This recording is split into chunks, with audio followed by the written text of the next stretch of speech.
Hey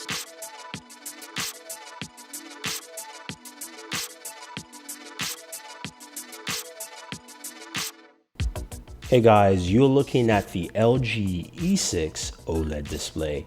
And yes, it absolutely looks stunning. OLED is a beautiful display mechanism, and this is what LG has for their TVs. The E6 is the mid-range, priced about $39.97, so $3,997 for the 65-inch, which is what you're looking at right here.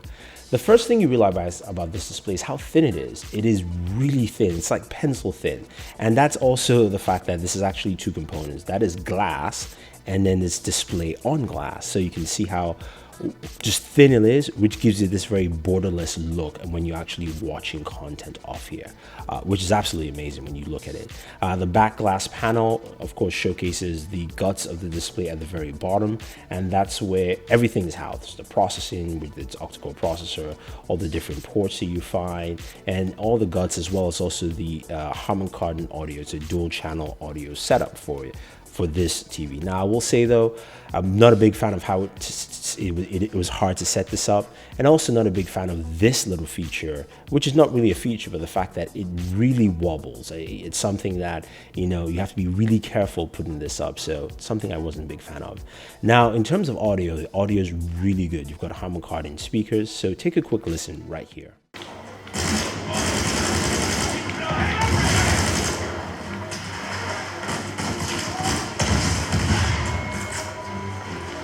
Now, in terms of ports, at the very back, you have a LAN port, optical, few component ports, as well as an antenna port for this. And then as you bank over to the side, or basically the right-hand side from the back, or the left-hand side, you do have 4 HDMI ports, a USB in, one singular, USB 3.0, and then 2 USB 2.0 ports. Now, of course, all ports are capable HDMI 2.0 ports, so you've got HDR compatibility with that in there. But here's the thing about HDR here. To actually enable HDR on this TV, you actually have to go into general settings and then switch on HDMI Ultra Deep Color, which is kind of annoying. This should be something off the bat, so I'm not a big fan of having manual settings for something that, of course, this TV is built to recognize. So if you're plugging in your PS4 Pro, your Xbox One or Blu-ray player, you need to actually turn that on.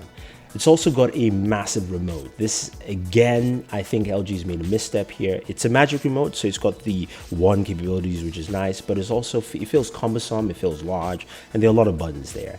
Luckily, the Magic Remote makes maneuvering and navigating the OS pretty nice. Now, it's WebOS 3.0. and it's really easy to move and set the applications you use right in front. So these are a lot of applications I don't use, which is fine. Those, of course, are my ports, HDMI ports, and those are the applications I use. I can move them and set them in any place I want to. So that is a huge plus here. Now, on the far, as we move around, you can see that you can easily jump from one application to another, go from Hulu, jump into Netflix, and from Netflix I can jump into, say, Amazon Video, which I haven't set up right now, but you get the general idea. You can do all that and jump from application to application, and it's really fast and smooth. So they've done a really good job in making WebOS 3.0 really fluid in terms of navigating the space, and I like it. And of course it supports HDR for any of the content that you want to get from any of these stations. Now you've got the LG Store, where you can download different things in terms of movies and content. But what you notice is that with different highlighted shows, it tells you where you can actually get that content from. So that's really nice that it's actually there. If you have those options connected or signed into, you can either watch or play content from there. Now, some other aspects to the OS there is you've got My Channels and My Content. My Channels allows you to pin channels that you watch. So live TV channels can be pinned there, or from your set-top box. Now, I don't have either one of the two, so I can't do that here, but that is the general idea, which is actually pretty nice. Now, with My Content, you can go ahead and pin content. You also have things like GameFly, so you can actually play games off the TV. So I have Star Trek Beyond pinned right there. I can go ahead and add content. There is voice search functionalities with the remote, as well as also you can type in search.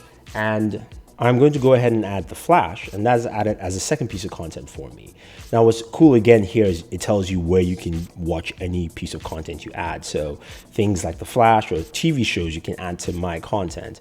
And if you have those things, of course, preloaded, you can go ahead and watch them. It tells you season 1, episode 1, blah, blah, blah. I can go ahead and press play. And when I press play, it shows me the options with Vudu, Fandango, Amazon. It tells me the cost due, so I know what I'm going to be paying for, which is nice. So this adds an extra layer to this. Now, top right hand corner of your display, you have the option to check and change your input settings. You can go ahead and also play music from there, which is nice. And so you can play music as background music off your TV, either from USB stick or from cloud storage, whatever the case may be, which is nice on there, and allows you to also go into some quick settings for your TV set.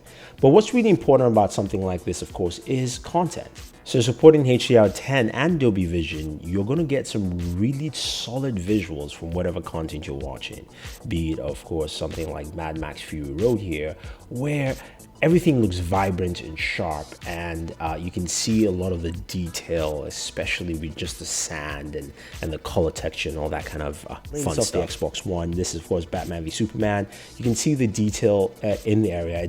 Now, the one thing I will tell you with OLEDs is that it does a really good job with, you know, dark scenes. It does a good job with colors when complemented with dark scenes. I think that's where it highlights the most. I think when it's brighter scenes like these, this of course here is Great Gatsby. This is where you see the extent of the nit ratio. The nit ratio is about 600 on this TV, and it doesn't get brighter, but it's still bright enough and it still looks good.